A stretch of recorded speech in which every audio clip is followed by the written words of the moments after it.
My heartfelt namaskars to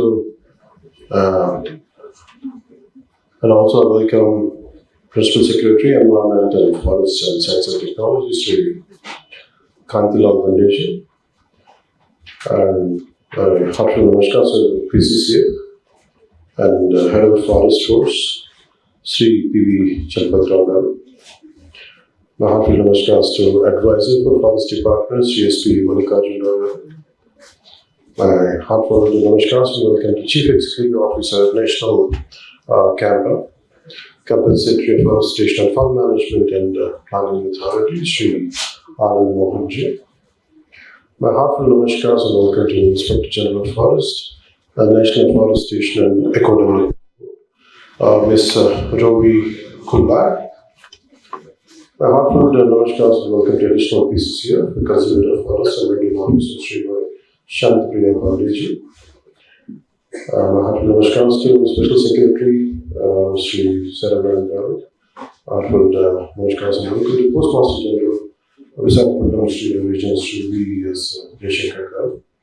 And along with all the senior officers of the Government of India, senior officers from the Forest and Environment Departments of other states, eminent subject experts and distinguished representatives of coastal communities, from the state of Andhra Pradesh, we extend a warm welcome to you all, to all the esteemed guests. Today, I'm also not just as a Ministry of Forest, a Forest Minister, not as a Deputy Chief Minister. Apart from that, I'm a conservation at heart. I really, sometimes the kind of damage what happens to Mother Earth, I really feel like doing my bit contribution. Somehow, nature and God blessed me to serve Mother Nature by being in politics and also, especially being a Ministry of Forest and Environment. I really take it as a great blessing to serve Mother Earth. And especially the kind of initiatives we have taken, I'd like to share with you. Before that, I'd like to say that the distinguished delegates from the Government of India and state governments and senior officers and experts and representatives of coastal communities, ladies and gentlemen. It gives me great pleasure to welcome you all to Andhra Pradesh for this national workshop on Mishti, a mangrove initiative for shoreline habitats and tangible incomes. I sincerely thank the Government of India for choosing our state to host this important national event. At the outset, I would like to acknowledge the visionary leadership of our Honorable Prime Minister, Sri Narendra Modi ji. Nature-based solutions have become central to India's development journey, which is a true reflection of that vision. I also extend my heartfelt thanks to Sri Bhupender Yadav ji, Honorable Union Minister for Environment, Forest and Climate Change, for his constant support to coastal states. Honorable Chief Minister Sri Janasena has entrusted me with a challenging and yet inspiring responsibility, as I earlier said, to increase, me being a conservation at heart, so to increase Andhra Pradesh's green cover from 29% to 50%, which is a big challenge, but we are surely going to fulfill it. It's an ambitious goal, but with the guidance of Chief Minister and Honorable Chief Minister, the strong support from the Government of India, I'm fully confident that we'll achieve it. In this context, Andhra Pradesh has conceptualized a bold initiative, the Green Wall of Andhra Pradesh. Let me be very clear, the Great Green Wall is not a routine plantation program. It is a large-scale green defense system designed to protect our coast, our people, and our future. Through this initiative, we aim to create continuous shelter belts using mangroves and shelter belt plantations, protect coastal villages, agriculture, ports, fisheries, and vital infrastructure, restore degraded coastal areas using science-based and nature-positive approaches. Under this approach, mangroves act as the first and strongest line of defense, as we have seen in the documentary. And shelter belt plantations from the second and third prospective layers. and human settlements and livelihoods are safeguarded with a very resilient and ecological shape. In this way, Mishti and Great Green Wall perfectly complement each other. Mangroves are a strategic natural infrastructure. They play a critical role in climate adaptation, cyclone protection, and carbon sequestration and biodiversity conservation. For Andhra Pradesh, this is not an academic discussion. It is our daily reality. As we had seen in the previous documentary, the amount of cyclones we get hit every year, and loss of life and loss of property. I think this is a very essential element which we have to protect our coastal line to lessen the damage. So our state has a very long, vulnerable coastline, frequently affected by cyclones and storm surges. At the same time, we are blessed with rich mangrove ecosystems along the Godavari, Krishna, and Penna deltas. Over the years, we have gained valuable experience in mangrove regeneration. I truly appreciate Shantipriya Mangaji, the great efforts put by her. I truly appreciate what she has done to mangrove regeneration, and entire forest department, higher officials, species, and everyone.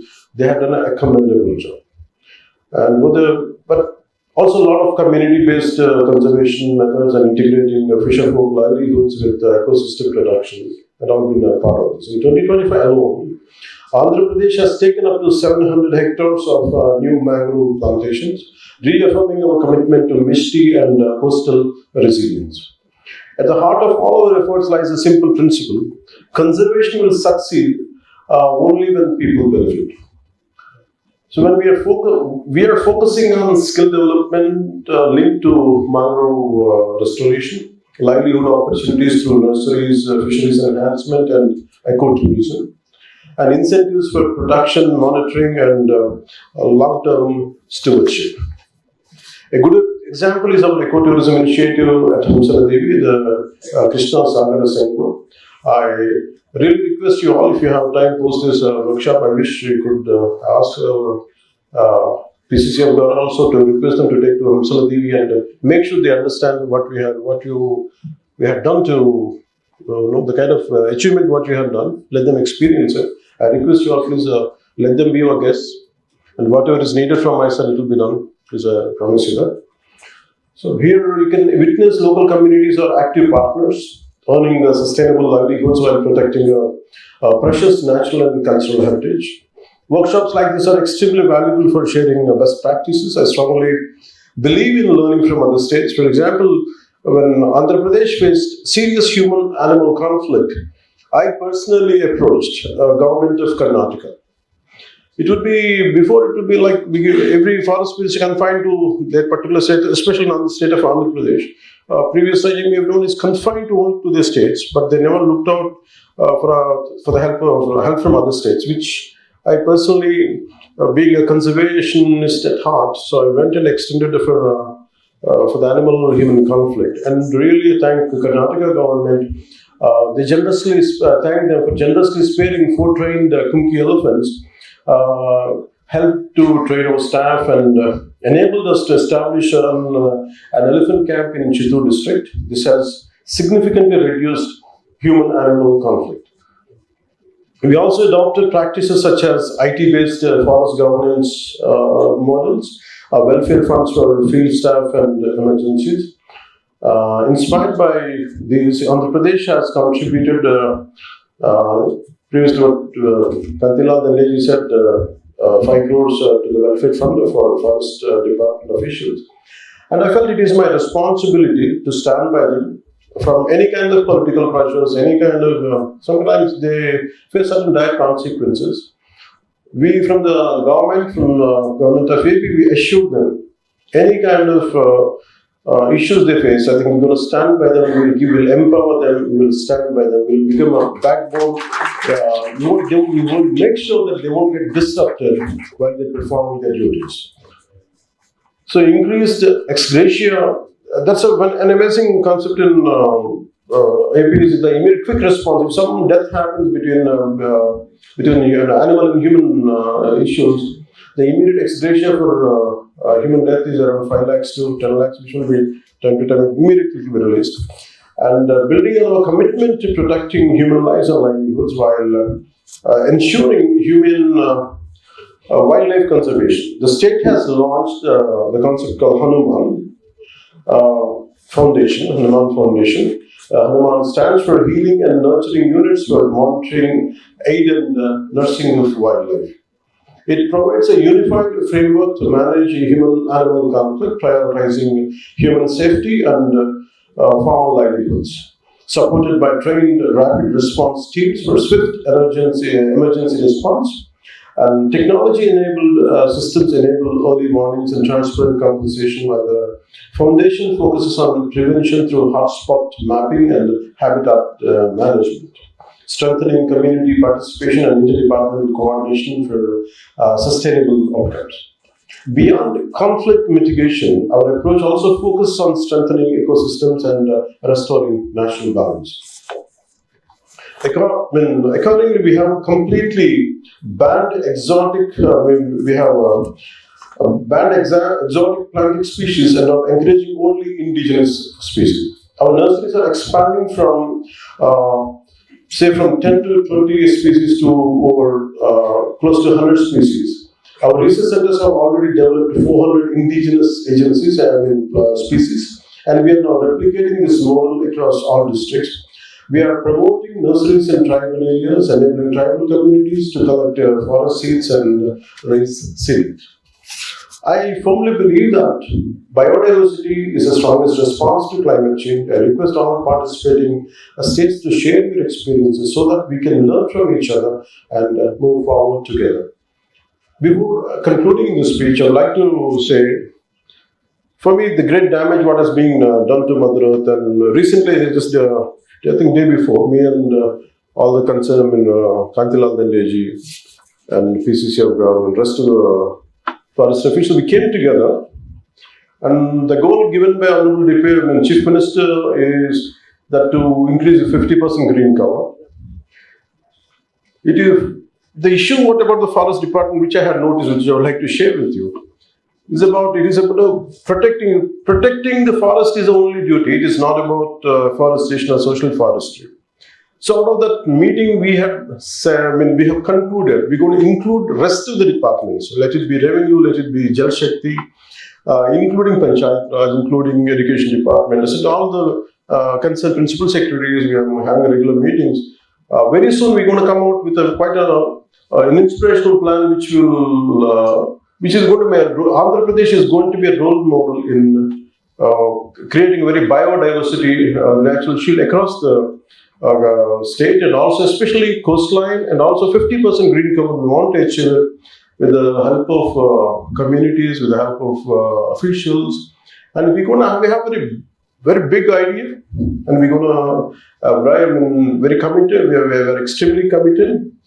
As Anand Mohanji said, state should take more responsibility, state leadership should take more responsibility. I have taken it to my heart, and I promise him, and also promise all the participants here, Andhra Pradesh is going to really excel, and it's going to be a role model.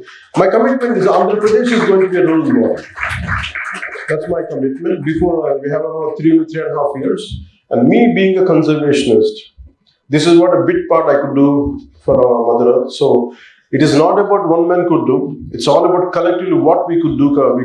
We could do together, and that's what we are aiming at. And we'll come up with a proper plan. And one more time, I would like to share all our experiences with you.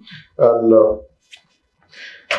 in conclusion, let me say this clearly: MISTI is not just a scheme. It is an investment in India's Bharat's coastal future. The Great Green Wall of Andhra Pradesh reflects our commitment to turn this vision into action, protecting lives, livelihoods, and the landscapes. Andhra Pradesh assures its full cooperation to the Ministry of Environment, Forest and Climate Change, the Government of India, and all partner states in making MISTI a national success with a global recognition. I commit to that. I would like to end with a simple message. Protecting mangroves today means safeguarding lives and livelihoods for generations to come. Thank you, and Jai Hind.